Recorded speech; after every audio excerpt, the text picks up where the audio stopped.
This channel does not promote any violent, harmful, or illegal activities. All content provided by this channel is meant for an educational purpose only.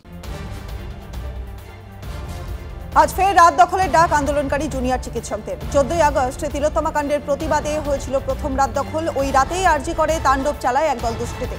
ঘটনার এক মাস পরেও পুলিশের বিরুদ্ধে উদাসীনতার অভিযোগ।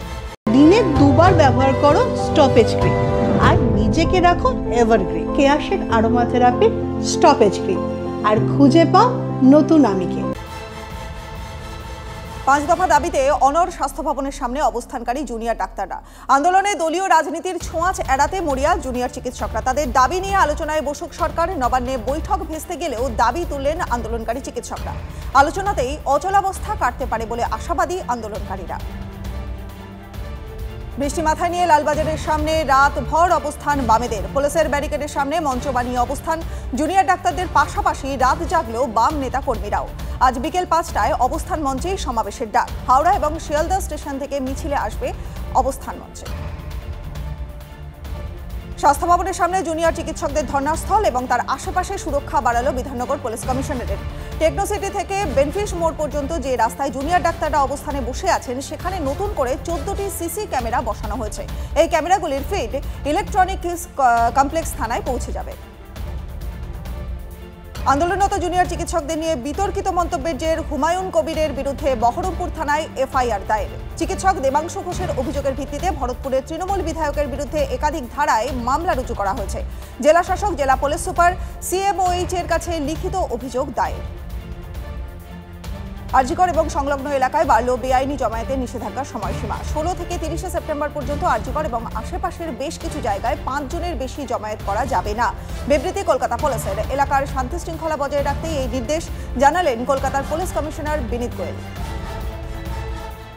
অভিজ্ঞদের পর বিরূপাক্ষ বিশ্বাসের বিরুদ্ধে তদন্ত কমিটি গঠন করল স্বাস্থ্য ভবন। রাজ্যের বিভিন্ন মেডিকেল কলেজে থ্রেট কালচারের অভিযোগ। বিরূপাক্ষর বিরুদ্ধে এই থ্রেট সিন্ডিকেটে যুক্ত থাকার অভিযোগ। এছাড়াও বিরূপাক্ষর বিরুদ্ধে একাধিক অভিযোগ ওঠে। তারই প্রেক্ষিতে তদন্ত কমিটি গঠন স্বাস্থ্য ভবনের।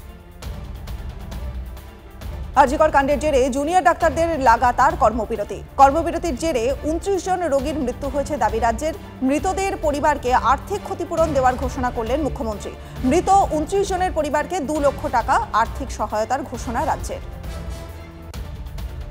জুনিয়র ডাক্তারদের ধর্ণামঞ্চে হামলার চক্রান্ত করা হয়েছিল। বিস্ফোরক দাবি কুণাল ঘোষের দেওয়া ভাইরাল অডিওর ভিত্তিতে শতপ্রণোদিত মামলা রুজু বিধাননগর পুলিশ কমিশনারেটের। ঘটনায় সঞ্জীব দাস নামে এক ব্যক্তিকে গড়ফা থেকে গ্রেফতার করেছে ইলেকট্রনিক্স কমপ্লেক্স থানার পুলিশ। বাড়িতে আটকে রেখে তরুণীকে ধর্ষণের অভিযোগ। বাঁকুড়ার গ্রেপ্তার তৃণমূল পরিচালিত সোনামুখী পঞ্চায়েত সমিতির কর্মাধ্যক্ষ। পরিবারকে সঙ্গে নিয়ে শুক্রবার সোনামুখী থানায় অভিযোগ দায়ের করে ওই তরুণী। তড়িঘড়ি গ্রেফতার করা হয় অভিযুক্ত নেতাকে। বদলে গেল পোর্ট ব্লেয়ারের নাম বদলে হলো শ্রী বিজয়পুরম। পুরানো নামের সঙ্গে ব্রিটিশ শাসনের ছাপ রয়েছে দাবি করেই নাম বদলের সিদ্ধান্ত কেন্দ্রের। দেশের স্বাধীনতা সংগ্রামের অনেক ইতিহাসের সঙ্গে জড়িয়ে আন্দামান নিকোবর। এই নাম স্বাধীনতা সংগ্রামের জয়ের প্রতীক। এক্স মাধ্যমে মন্তব্য অমিত শাহ। জেলের দেওয়াল মনোবল ভাঙতে পারেনি। তিহার থেকে বেরিয়ে হুঙ্কার কেজরিওয়ালের। দেশের জন্য জীবন উৎসর্গ করেছি, প্রতিটা রক্তবিন্দু দেশের জন্য উৎসর্গ করব। মন্তব্য কেজরি। যে বা যারা দেশকে দুর্বল করতে চাইছে তাদের বিরুদ্ধে ঈশ্বরের কাছে লড়াই করার শক্তি চান বলেও জানান দিল্লির মুখ্যমন্ত্রী। অবিলম্বে পদত্যাগ করুন। জেল থেকে ছাড়া পেতেই কেজরিওয়ালকে নৈতিকতার পাঠ বিজেপির। অন্তত নৈতিকতার বিষয়টি মাথায় রেখে দিল্লির মুখ্যমন্ত্রী পদ থেকে এখনই পদত্যাগ করা উচিত কেজরির। তোপ বিজেপি মুখপাত্র গৌরব ভাটিয়ার। আপ সুপ্রিমোকে ভ্রষ্টাচারী মুখ্যমন্ত্রী বলেও কটাক্ষ গৌরবের।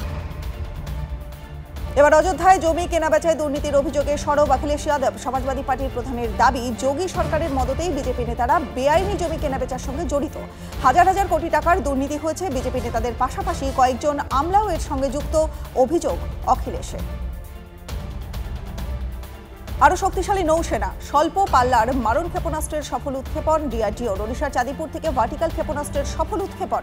খুব নিচু থেকে হামলা চালাতে সক্ষম এই ক্ষেপণাস্ত্র যে কোনো লক্ষ্যবস্তুকে নিমেষে ধ্বংস করতে পারে। এই অস্ত্র যুদ্ধক্ষেত্রে অ্যাডভান্টেজ দেবে নৌসেনাকে।